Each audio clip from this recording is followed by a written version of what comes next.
Retombée d'intenses activités du président de la République Félix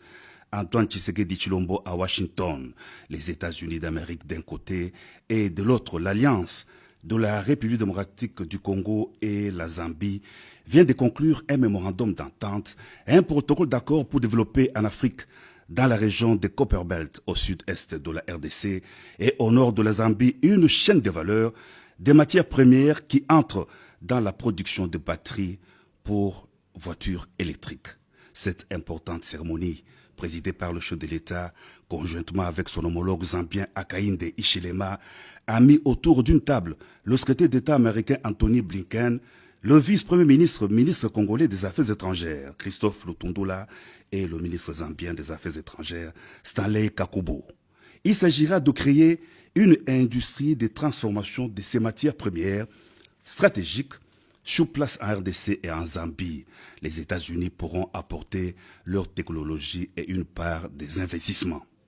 Toujours à Washington, le président de la République Félix Antoine Tshisekedi Tshilombo a pris une part active à une conférence sur la lutte contre le changement climatique aux côtés du secrétaire d'État américain Anthony Blinken et de plusieurs chefs d'État africains, ainsi que de l'envoyé spécial des États-Unis pour le climat, John Kerry. Dans son allocution, le chef de l'État a souligné l'urgence de l'enjeu climatique, la place de la RDC dans la stratégie mondiale de lutte contre le réchauffement climatique et l'obligation pour les pays industrialisés de tenir leurs engagements quant au financement de l'adaptation au changement climatique des pays africains, victimes innocentes des dérèglements du climat. Ces derniers étant désireux de produire l'énergie propre pour soutenir leur développement économique afin de sortir du cycle infernal de pauvreté. En bilatéral, le président de la République Félix Antoine Tshisekedi Tshilombo, à la tête d'une délégation congolaise, a mené des discussions entre la RDC et les États-Unis d'Amérique, représentés par le secrétaire d'État américain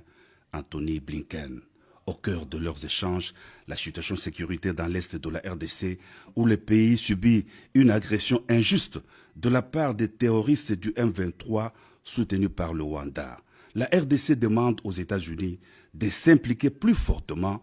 dans la résolution de cette crise, notamment en prenant des sanctions contre le Rwanda qui soutient le M23. Les deux parties ont réitéré leur soutien aux deux processus diplomatiques, à savoir celui de Nairobi et la feuille route de Luanda.